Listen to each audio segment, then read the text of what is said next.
Earth signs, tignan natin kung ano yung mensahe para sa iyo ngayon. Keep in mind na ito ay general reading lamang. So, hindi po lahat ay makaka-relate. So, be open-minded. Sa mga hindi pa po nakasubscribe dito sa ating channel, please subscribe na po kayo and palike na din po ng ating video. At sa mga nais pong mag-avail ng ating private readings ng ating Evil Eye Amulet Necklace at ng ating Tears Bracelet, makikita niyo po yung link sa description box. Tarot Intentions by Aliana Reyes. Okay, tignan natin ano po ang mensahe.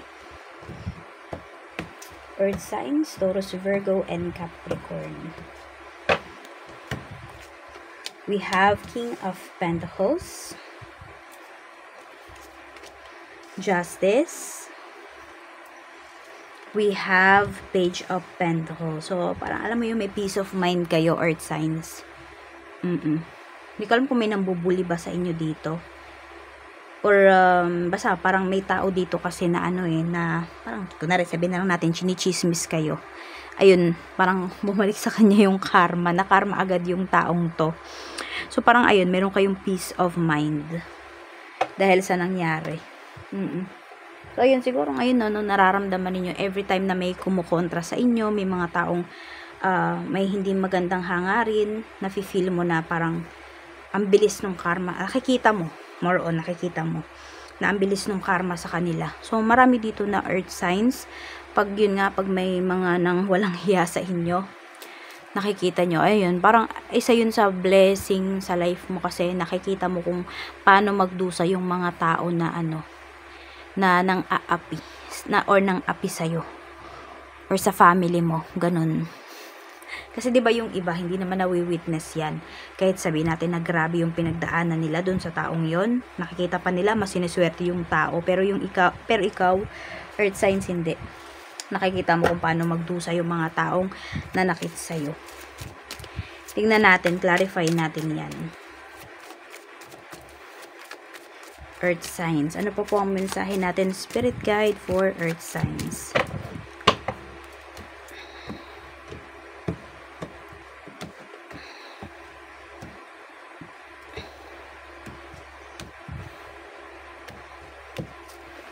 We have Ace of Coins. Ayan po.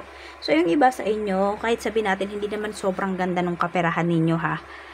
Ayan. Tsaka, yung iba kasi sa inyo, ko ba, parang walang nagtatagal na pera dito.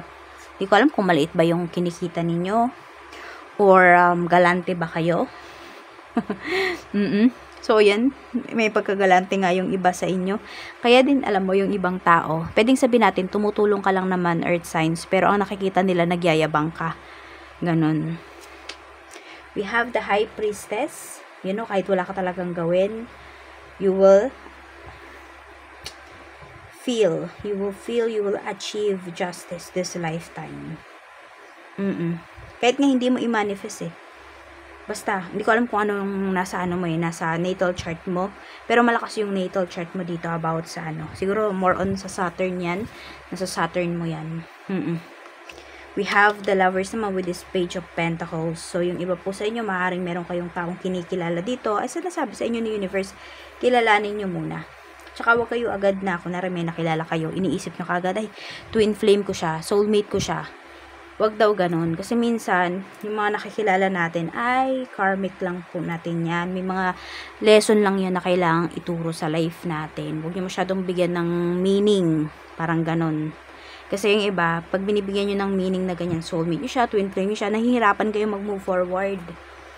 Nahihirapan kayong bitawan yung tao. Tingnan natin. Baka yung iba sa inyo, nagiging dahilan pa yan para maging obsessed or possessive kayo dun towards sa taong yon. Check po natin sa career. Pero yung mga naghahanap po na ng work, tignan natin kung makapag-work na ba kayo, maka-hire na ba. Page of Coins. Yes po, maka-hire na yung iba sa inyo. Pero sabi dito, yung iba sa inyo don't expect na mataas ka agad yung position ninyo. Magsisimula daw kayo sa bottom. Ganon. Magsisimula kayo sa mababang position. Meron dito rank and file. We have naman 6 of Cups para sa mga may current job. We have 7 of Cups. Yan naman po. Tapos, we have King of Swords. In reverse, pro reverse yung cards ninyo dito pagdating sa dito sa current job na mayroon kayo. So meron po dito maaaring ano na kung dream job nyo to or may kaugnayan to sa dream job ninyo. Pero kasi wala naman na kayong naiisip na lumipat pa ng trabaho, ganyan. Hindi ko rin naman masabi na masaya kayo dito pagdating sa work ninyo. Pero nandun lang talaga earth signs yung marunong kayo kasing makisama. Nandoon yung sabihin natin somehow, no? Maaring nakokontento kayo ngayon pagdating sa ninyo, sa trabaho. Actually, you're very honest pagdating sa work. Kung ano man yung nafe-feel mo, maaring may sinabihan ka. Kung ano yung nafe-feel mo dito sa current job mo. Wala naman akong nararamdaman dito na nanghihinayang kayo. Kahit na maraming opportunity na lumalapit sa inyo. More on, sabi ko nga, mas appreciated nyo po kung ano yung trabaho ninyo ngayon. Tignan natin. Check natin. Pagdating naman sa business, kung mag-start kayo mag-business, dapat ba? 6 of coins. Yung iba po sa inyo, wag muna. 3 of swords. Parang ngayon pa lang kasi, yung iba sa inyo, pero depende ha. Pero meron kasing pinapakita po dito. Yung iba sa inyo, ngayon pa lang kayo nakakabawi pagdating sa inyong kaperahan.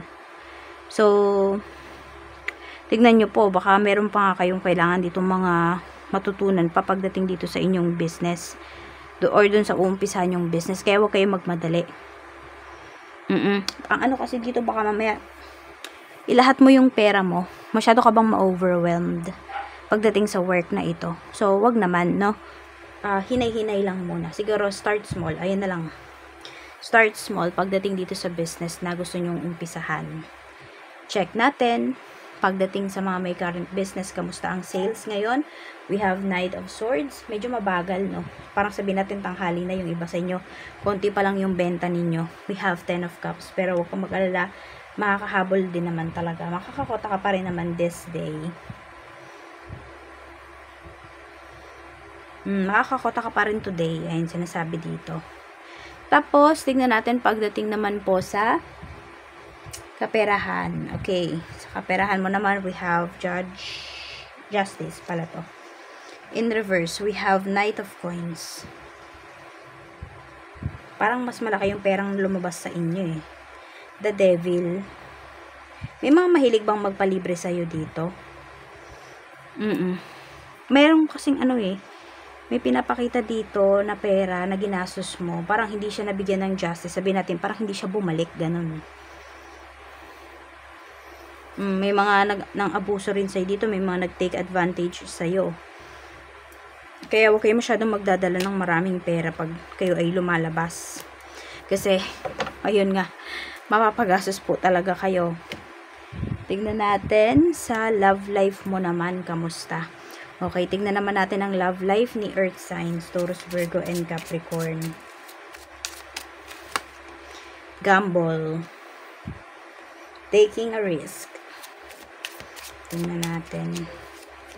Union. Uy, merong magte-take ng risk.